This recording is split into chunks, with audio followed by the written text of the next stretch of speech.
주일마다 쓰는 나의 신앙일기 TV 데일리 큐티 나무향기입니다. 오늘 함께 묵상할 성경 본문은 에베소서 5장 5절에서 14절입니다. 너희도 정녕 이것을 알거니와 음행하는 자나 더러운 자나 탐하는 자 곧 우상 숭배자는 다 그리스도와 하나님의 나라에서 기업을 얻지 못하리니 누구든지 헛된 말로 너희를 속이지 못하게 하라. 이로 말미암아 하나님의 진노가 불순종의 아들들에게 임하나니 그러므로 그들과 함께 하는 자가 되지 말라. 너희가 전에는 어두움이더니 이제는 주 안에서 빛이라. 빛의 자녀들처럼 행하라. 빛의 열매는 모든 착함과 의로움과 진실함에 있느니라. 주를 기쁘시게 할 것이 무엇인가 시험하여 보라. 너희는 열매 없는 어둠의 일에 참여하지 말고 도리어 책망하라. 그들이 은밀히 행하는 것들은 말하기도 부끄러운 것들이라. 그러나 책망을 받는 모든 것은 빛으로 말미암아 드러나나니 드러나는 것마다 빛이니라. 그러므로 이르시기를 잠자는 자여 깨어서 죽은 자들 가운데서 일어나라. 그리스도께서 너에게 비추이시리라 하셨느니라. 이 어두운 세상에서 그리스도인들에게 가장 요구되는 것이 바로 빛으로 사는 것입니다. 사람들은 자신이 어둠 가운데 살면서 악한 일을 하고 있다는 것을 알지 못합니다. 주변에 있는 사람들이 모두 다 그렇게 생활하고 있기 때문입니다. 또한 조상대대로 그렇게 살아왔다고 부모에게 배웠기 때문에 그렇게 사는 것이 당연한 것인 줄 압니다. 베드로전서 1장 18절은 이에 대해 너희가 알거니와 너희 조상이 물려준 헛된 행실에서 대속함을 받은 것은 은이나 금같이 없어질 것으로 된 것이 아니요 라고 말씀하고 있습니다. 많은 사람들이 조상들로부터 배운 헛된 행실에 빠져 있는 것입니다. 명절이 되면 친척과 가족이 모여서 차례를 지내면서 상을 차려놓고 조상신에게 절을 합니다. 어린아이들에게 조상에게 절을 하라고 하면서 잘한다고 예쁘다고 말을 합니다.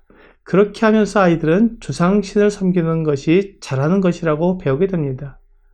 또한 그 외에도 술을 마시는 것이나 수단과 방법을 가리지 않고 돈을 벌거나 높은 자리에 앉는 것을 부모나 친척들에게 배우는 것입니다. 그렇게 해야 세상에서 성공한다는 것입니다. 이러한 일들을 하면서 그들은 얼마나 악하고 어두운 일에 빠져 있는지 알지 못합니다. 그리고 그렇게 하지 않는 사람들을 어리석다고 말하고 손가락질을 합니다. 이렇게 어두운 세상에서 악한 일을 하며 사는 사람들에게는 이러한 일들이 어두운 일이라거나 하나님의 미워하시는 일이라는 생각이 없습니다. 그저 당연히 그렇게 하는 일이라고 생각하는 것입니다. 하지만 이런 일을 하는 자는 다 그리스도와 하나님의 나라에서 기업을 얻지 못한다고 분명히 말씀하고 있습니다. 이 일은 하나님이 전혀 기뻐하시는 일이 아닙니다. 그런데 하나님의 자녀가 된 사람들이 이렇게 하나님의 나라에서 기업을 얻지 못하는 사람들처럼 살아갈 수는 없습니다. 사람들은 그리스도인들을 유혹하고 미혹합니다. 복받고 성공하려면 이렇게 헛된 일을 하며 살아야 한다는 것입니다. 남들도 다 그렇게 하며 사는데 왜 문제가 되느냐? 너무 예민하게 생각하지 말고 적당히 살라고 하면서 유혹합니다. 하나님을 알지 못하고 하나님을 믿지 않는 세상에 속한 사람들에게 하나님은 진노를 나타내십니다. 그렇기 때문에 하나님을 믿고 하나님의 자녀로 거듭난 사람들은 그들과 함께하는 자가 되지 말아야 합니다. 고린도후서 6장 14절에서 16절은 이렇게 말씀하고 있습니다. 너희는 믿지 않는 자와 멍에를 함께 매지 말라. 의와 불법이 어찌 함께하며 빛과 어둠이 어찌 사귀며 그리스도와 벨리알이 어찌 조화되며 믿는 자와 믿지 않는 자가 어찌 상관하며 하나님의 성전과 우상이 어찌 일치가 되리요. 우리는 살아계신 하나님의 성전이라. 이와 같이 하나님께서 이르시되 내가 그들 가운데 거하며 도를 행하여 나는 그들의 하나님이 되고 그들은 나의 백성이 되리라. 물론 그렇다고 우리가 그들과 전혀 말도 하지 않고 따로 구별되게 사는 것을 말하는 것은 아닙니다. 고린도전서 5장 9절과 10절은 내가 너희에게 쓴 편지에 음행하는 자들을 사귀지 말라 하였거니와 이 말은 이 세상에 음행하는 자들이나 탐하는 자들이나 속여 빼앗는 자들이나 우상 숭배하는 자들을 도무지 사귀지 말라 하는 것이 아니니 만일 그러하려면 너희가 세상 밖으로 나아가야 할 것이라고 말씀하고 있습니다.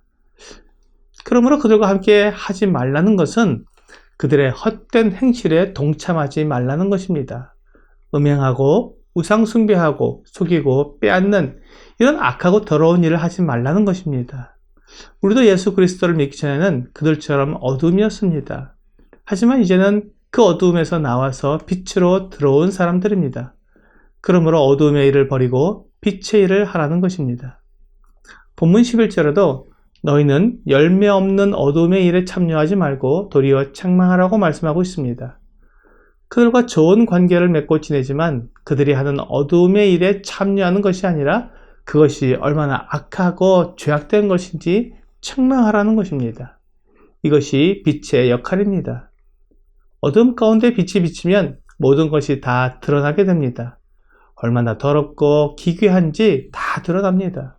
그러므로 빛의 자녀로서 빛의 열매를 맺게 되면 어둠에 속한 일을 하는 사람들이 책망을 받게 될 것입니다. 많은 사람들이 자기가 그래도 깨끗하게 살고 있고 나름대로 도덕적으로 산다고 하지만 그리스도인들의 빛의 자녀들처럼 행하는 모습을 보게 되면 자신의 모습을 제대로 보게 됩니다. 하나님의 말씀은 진리이기 때문에 하나님의 말씀대로 사는 사람을 보면 거짓이 드러나게 되고 하나님은 거룩하시기 때문에 하나님을 닮은 삶을 살게 되면 악하고 음란한 삶이 다 드러나게 됩니다. 빛의 열매는 모든 착함과 의로움과 진실함에 있다고 말씀합니다. 빛의 자녀된 그리스도인들이 착하고 의롭고 진실하게 살아가게 되면 그것으로 사람들은 자신이 어두움에 속해 있다는 것을, 자신이 죄와 더불어 살고 있다는 것을, 그리고 자기 마음속에 있는 악한 본성을 깨닫게 되어 책망을 받게 되는 것입니다. 그러므로 하나님은 잠자는 자여 깨어서 죽은 자들 가운데서 일어나라고 말씀하십니다. 우리가 스스로 빛을 비출 수 없지만 그리스도께서 우리에게 이 거룩하고 진실한 빛을 비춰주시면 우리는 그 빛을 반사함으로 세상의 빛을 비춰줄 수 있습니다.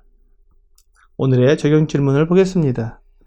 내가 전에는 어두움이었지만 주 안에서 빛이 되었기 때문에 빛의 자녀처럼 행해야 한다는 말을 들을 때 어떤 생각이 듭니까? 전에 속해 있던 어둠을 버리고 빛의 자녀로 살아가야 하는데 여전히 옛사람, 옛 습관 때문에 어둠의 일에 동참했던 것을 생각하게 됩니다. 오늘 나에게는 거룩함이나 진실함이 없지만 예수 그리스도로 말미암아 나에게 비춰주시는 빛으로 내가 어둠을 몰아내고 또한 그 빛을 다른 사람들에게 비추어 그들도 빛 가운데 나오게 하는 여러분과 제가 되기를 주 예수님의 이름으로 기도합니다.